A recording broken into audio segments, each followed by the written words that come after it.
Morning class. Class कल हमने आप लोगों को दो चर वाले रैखिक समीकरण में विलोपन विधि समझाई, ठीक है, कि दो चर वाले रैखिक समीकरणों को कैसे हल किया जाता है विलोपन विधि द्वारा। ये आपको मैं कल बताया था। तो उसी से संबंधित कुछ समस्याएं आज आपके सामने हम सॉल्व करके दिखाएंगे, ठीक है।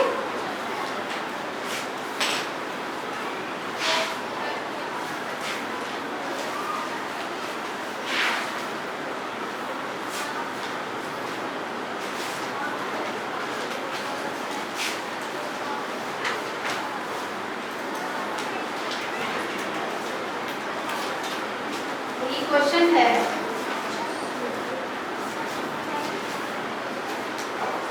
यदि हम अंश में एक जोड़ दें तथा हर में से एक हटा दें तो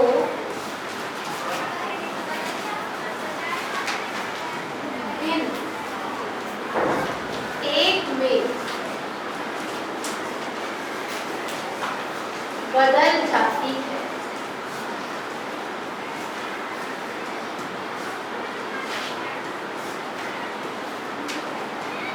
यदि हर में एक जोड़ दें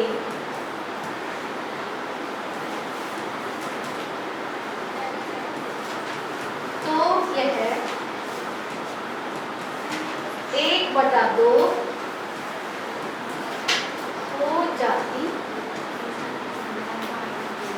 है। वह भिन्न क्या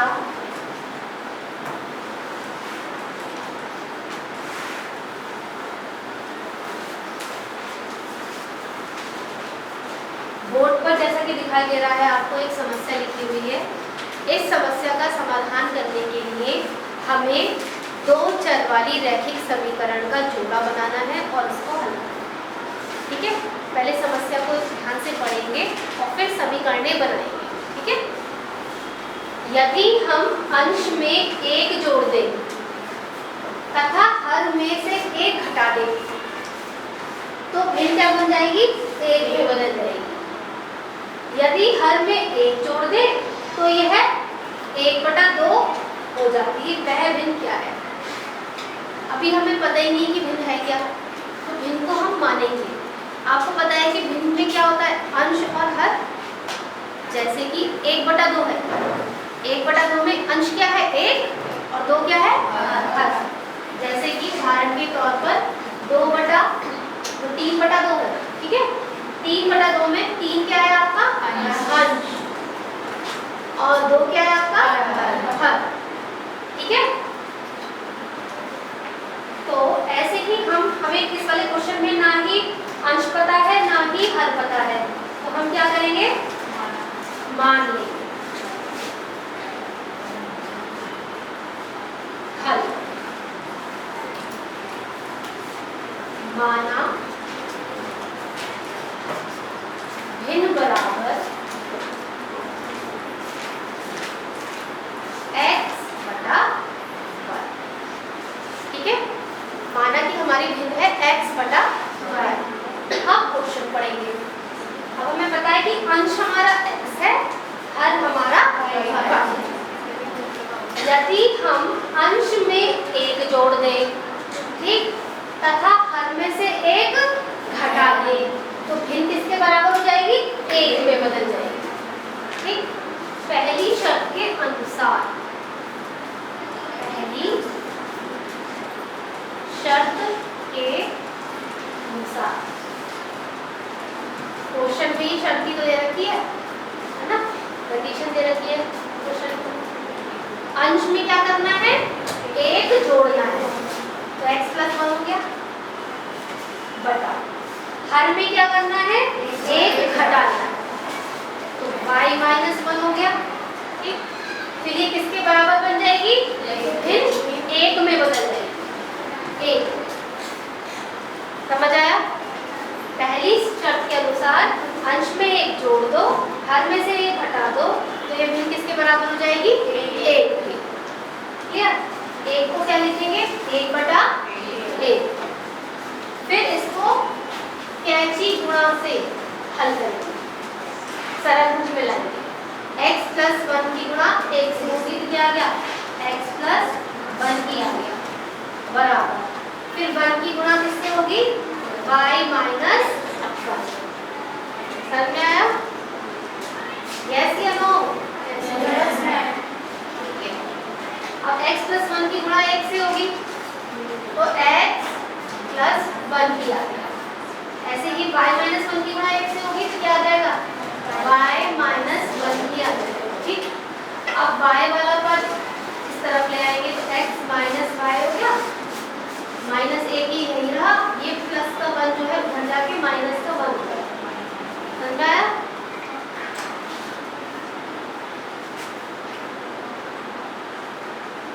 अब x - y = -2, ये -1 मिला के कितने हो गए, -2। तो ये हमारी आ गई पहली समीकरण। आता समझ में आया?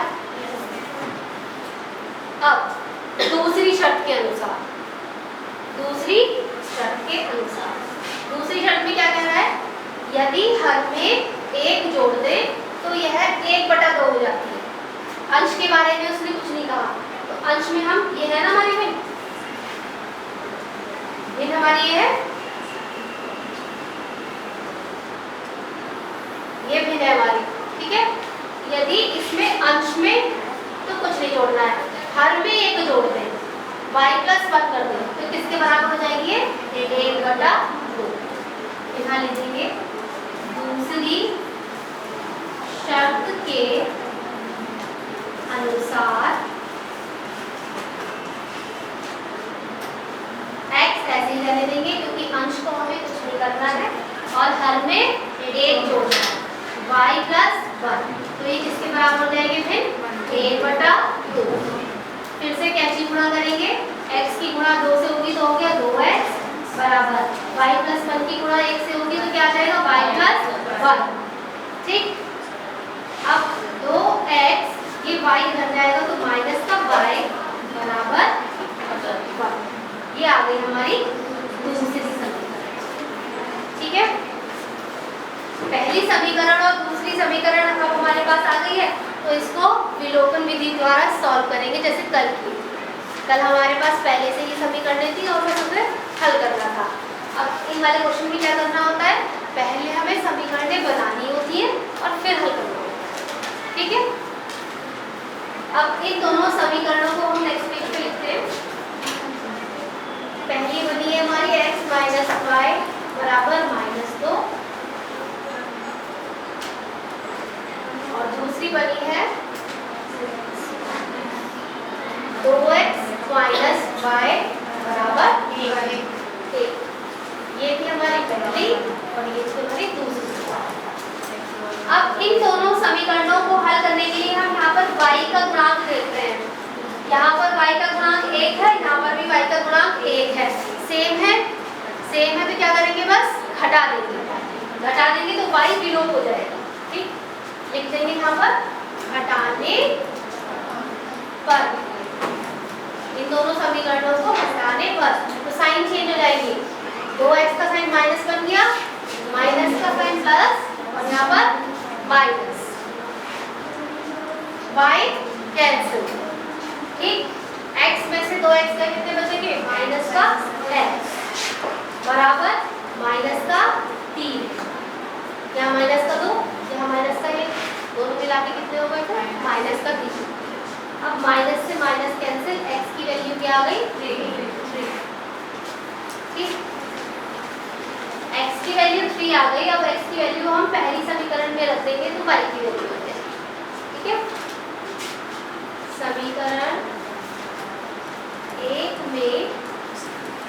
रखने पर। x की वैल्यू 3 हम समीकरण 1 में रख रहे हैं। 3 minus Y is equal to minus 2। Minus Y यहीं छोड़ दिया आप, 3 इधर ले जाएंगे तो ये हो जाएगा माइनस का 3। ये कितना आ गया? माइनस का 5।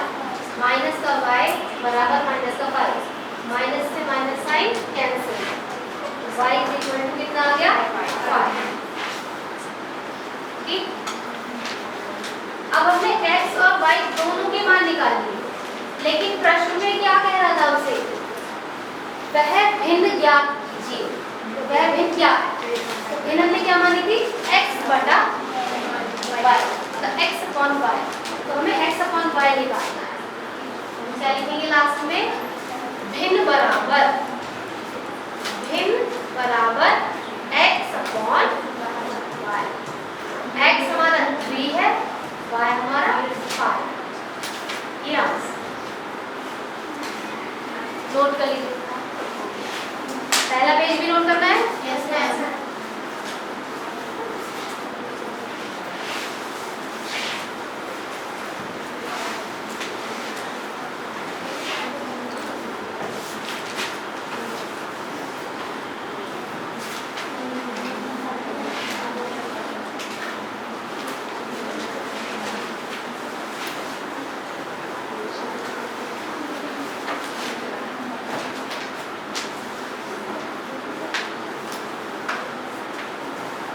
बाद बहुत ही इंपॉर्टेंट क्वेश्चन कराने वाली हूँ, पहले से नोट कर लीजिए।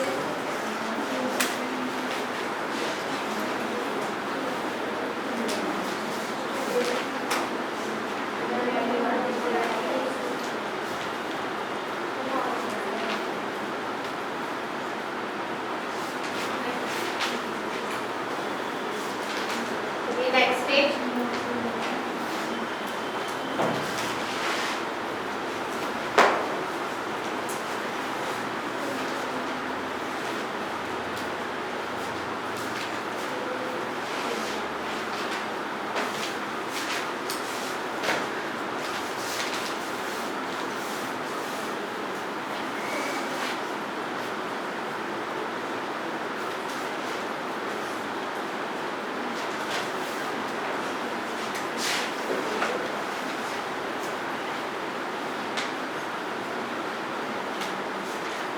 नोट कर लिया?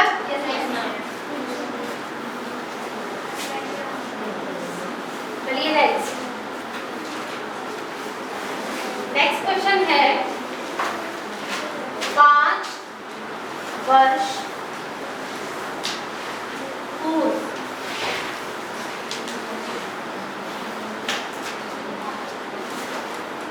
सूरी की आयु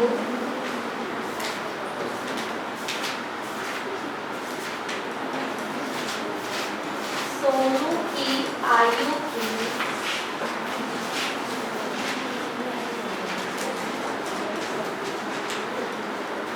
3 गुनी थी।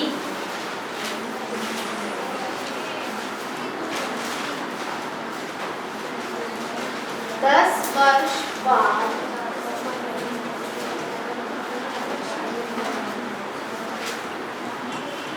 नूरी की आयु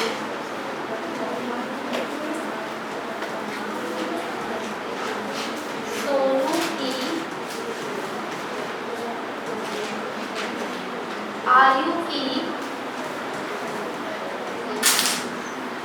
2 गुनी हो जाएगी।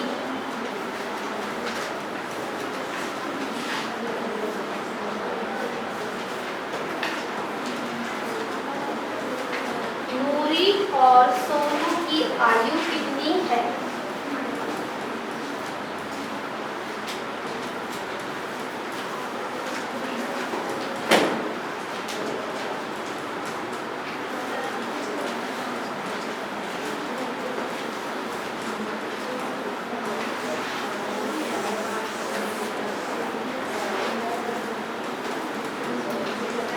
देखिए क्वेश्चन। अब हमें क्या करना है, इसमें पहले क्वेश्चन पढ़ के समीकरण बना। 5 वर्ष पूर्व, पूर्व का मतलब पहले, 5 वर्ष पूर्व नूरी की आयु सोनू की आयु की 3 गुनी थी, ठीक। और 10 वर्ष बाद नूरी की आयु सोनू की आयु की 2 गुनी हो जाएगी। नूरी और सोनू की आयु कितनी है इस समय की वर्तमान आयु पूछी, ठीक है। तो जो चीज पूछी गई है उसे ही हम मान लेंगे। तो हम नूरी की आयु और सोनू की आयु क्या मान लेंगे, x वर्ष और y वर्ष। ये माना नूरी की आयु बराबर x वर्ष, सोनू की आयु बराबर y वर्ष। अब पहली शर्त के अनुसार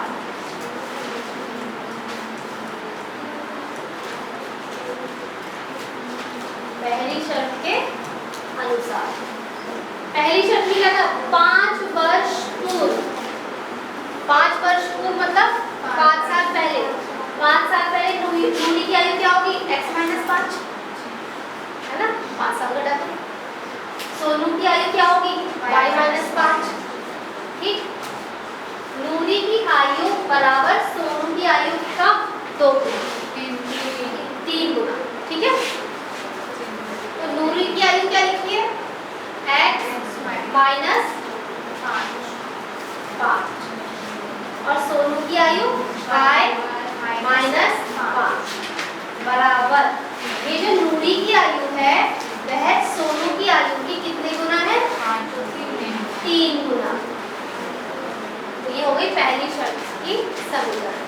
अभी सॉल्व करेंगे तो आएगी क्लियर करके। नूरी की आयु ये है, सोनू की आयु ये है, कितने साल पहले, 5 साल पहले। और क्या कहा है उन्होंने कि नूरी की आयु बराबर है सोनू की आयु के 3 गुना। तो सोनू की आयु को 3 से गुणा करके बराबर लिख दिया नूरी की आयु को, ठीक है। अब इसे हल करेंगे, x - 5 एज इट इज लिखा जाएगा, 3 की गुणा अंदर कर देंगे यहाँ पर, तो 3y - 3 पंजे 15। अब x - 3y, ये 3y इधर ले आओ, y वाला पद इधर ले जाएंगे और संख्या वाला पद उस साइड। -15 तो ये ऐसे का ऐसे लिखा जाएगा, यहाँ माइनस का 5 उधर जाके क्या बन जाएगा, +5। तो बन गई हमारी समीकरण x - 3y बराबर -10। ये बन गई हमारी पहली समीकरण। अब दूसरी शर्त के अनुसार, दूसरी शर्त शर्त क्या कह रखी है, 10 वर्ष बाद नूरी की आयु कितनी होगी, x + 10, सोनू की आयु कितनी होगी, y + 10, 10 साल जोड़ दो, ठीक है। 10 वर्ष बाद नूरी की आयु सोनू की आयु की 2 गुना हो जाएगी। 10 वर्ष बाद नूरी की आयु हो गई x + 10, सोनू की आयु हो गई y + 10। नूरी की आयु बराबर हो जाएगी सोनू की आयु की 2 गुनी। तो ये सोनू की आयु को 2 से गुणा करके बराबर रख दिया नूरी की आयु के, क्लियर। अब x + 10 बराबर, इसे गुणा कर देंगे, 2 की गुणा y से करेंगे तो 2y + 2y, x - 2y बराबर 20 - 10, x - 2y बराबर 10। ये हो गई हमारी दूसरी समीकरण। अब पहली समीकरण और दूसरी समीकरण को एक साथ लिखकर सॉल्व करेंगे विलोपन विधि से। विलोपन विधि से हम यहाँ देख रहे हैं कि x, यहाँ पे x का गुणांक 1 है, यहाँ भी x का गुणांक 1 है, तो x को विलोप किया जा सकता है आसानी से, ठीक है। पहली और दूसरी समीकरणों को हटाने पर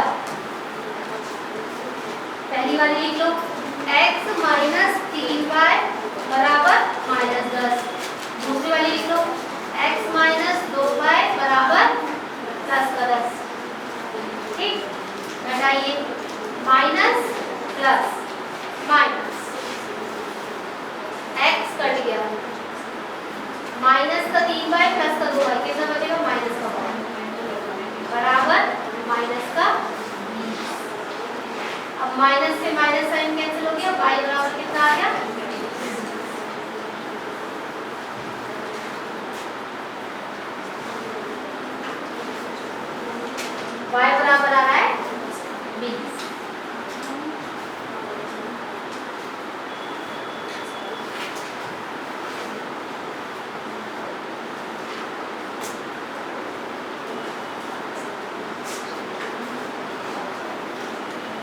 अब हम ये y बराबर 20 किस में रख देंगे, किसी में भी रख लो, पहली में रख लो या दूसरी में रख लो, पहली में रख देते हैं, ठीक है।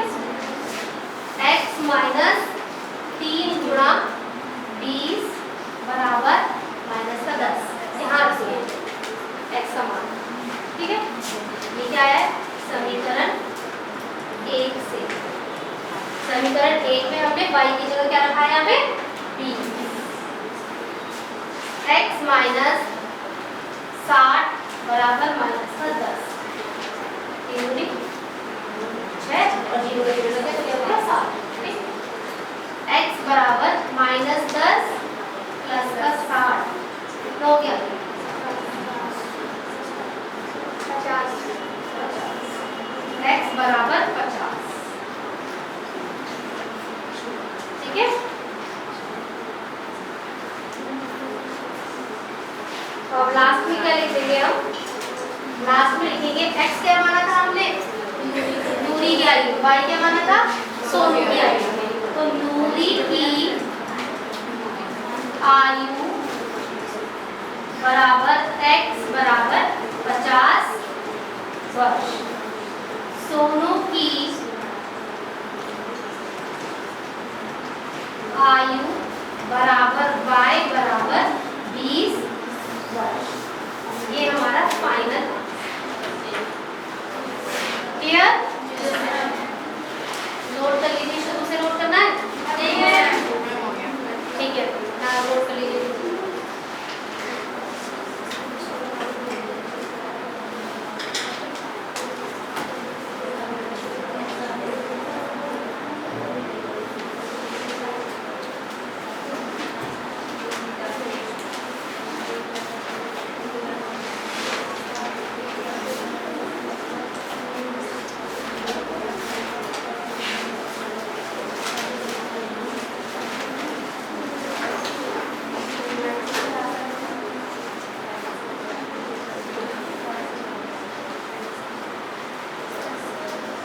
कर लिया नोट, नेक्स्ट क्वेश्चन कराएं।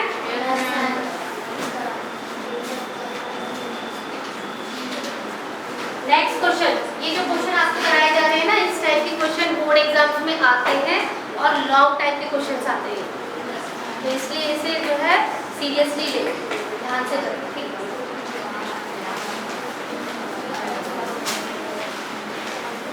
थर्ड क्वेश्चन है आपका, 2 अंकों की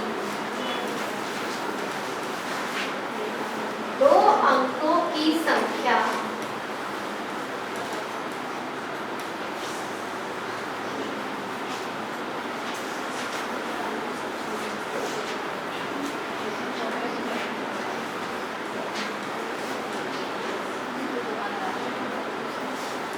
के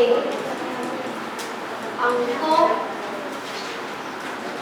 का योग 9 है।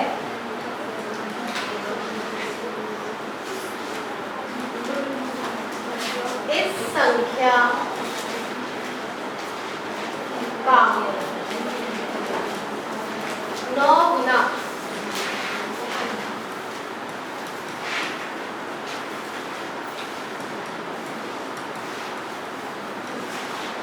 संख्या के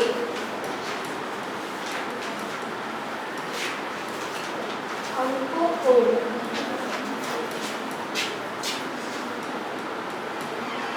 पलटने से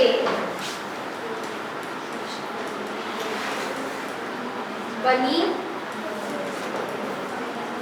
संख्या का 2 गुना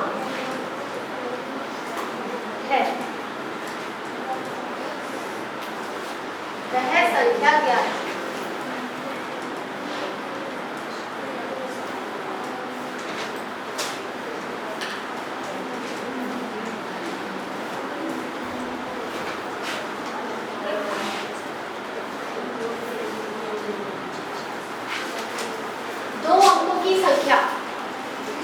दे रखा है 2 अंकों की संख्या के अंकों का योग 9 है।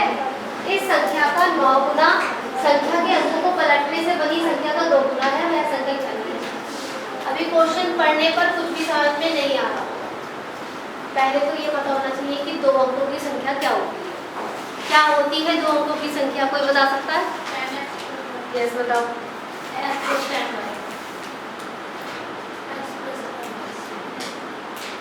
2 अंकों की संख्या होती क्या है, ऐसी जनरली बताइए आप। मैम हाँ स्टैंड अप।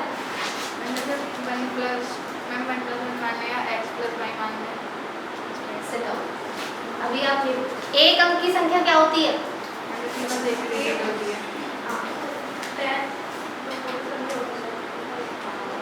Sit down. 10 जो है वो तो 2 अंकों की संख्या है। अंक कितने होते हैं, अच्छा ये बताओ, अंक कितने होते हैं?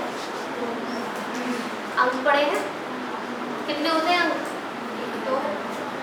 और संख्याएं कितनी होती हैं? हाँ अंक कितने होते हैं? खड़े होते हैं। अंक होते हैं 10। कैसे? 0 से लेके 9 तक। और उसके बाद जो नंबर बनते हैं संख्याएं होती हैं अनगिनत, है ना, गिनती नहीं है उसकी। लास्ट अंक पता है क्या किसी को? लास्ट संख्या सबसे नहीं पता, है ना। तो जो अंक होते हैं वो तो होते हैं 10 तक, 0 से लेके 9 तक। 0 1 2 3 4 5 6 7 8 9 ये 1 से लेके 9 हो गए, और एक 0 भी जोड़ दिया तो 10 हो गए। कितने अंक है हमारे पास? 10। बाकी इससे ऊपर का नंबर जैसे 10 है, 10 किसके अंकों से बनता है? 1 से और 0 से। 11 है, 11 ये दो एक नंबरों से बनता है, 2 अंकों से, 1 1 से, ठीक है। जैसे ये बनाया 345, तो ये 3 अंकों से बनाया है, 3 4 और 5। लेकिन अंक कितने हैं हमारे पास? ये केवल 10। ये समझ में आया अंतर? अंकों में और संख्याओं में अंतर समझ में आया? अंक तो हमारे पास होते हैं 0 से लेके 9 तक बस। बाकी आगे के जो संख्याएं बनती हैं वो इन्हीं अंकों का प्रयोग करके बनती है। जैसे 10 बनी तो 1 और 0 का प्रयोग करके बनी, 11 बनी तो 1 और 1 का प्रयोग करके बनी, ठीक। 345 बनी तो 3 और 4 और 5 का प्रयोग करके बनी। समझ में आया? अब समझ में आएगा आपको कि 2 अंकों की संख्या क्या होती है। 2 अंकों की संख्या कौन कौन सी हो सकती है? कुछ हो सकती है 45, 2 अंक होने चाहिए उसमें, 10 18 91, ठीक है। ये सब क्या है? 2 अंकों की संख्या है, ठीक। अब हम प्रश्न के अनुसार संख्या बनाएंगे, क्योंकि हमें अंक तो पता नहीं। ये कौन सी प्लेस होती है? इकाई, ये दहाई, फिर सैकड़ा, फिर हजार, ऐसे आते हैं। तो 2 अंकों में केवल इकाई और दहाई वाला अंक होता है, इकाई का अंक और दहाई का अंक, ठीक है। ना तो हमें यहाँ पे पता कौन सा अंक आएगा, ना हमें यहाँ पर पता कौन सा अंक आएगा। तो इन अंकों को मानेंगे, इकाई का अंक मानेंगे x और दहाई का अंक मान लेंगे y, ठीक है। तब हमारी संख्या बन के आएगी। क्वेश्चन में लिखेंगे माना इकाई का अंक बराबर x, दहाई का अंक बराबर y, ठीक। तो दहाई वाला जो अंक होता है, जैसे ये 45 नंबर है, तो ये 45 कैसे बना होगा?